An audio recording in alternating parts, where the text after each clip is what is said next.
Here I've got BLU Advance 5.2 and let me show you how to change video quality on the following device.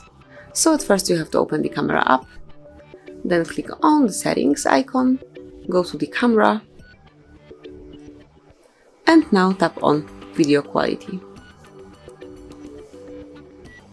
And here you can pick the mode that you would like to apply, so you can pick either fine, high, medium or low, and let me pick fine for example, and now you can record videos in this solution. Then if you would like to change it one more time, open settings and go to video quality again and smoothly change it to, for example, medium.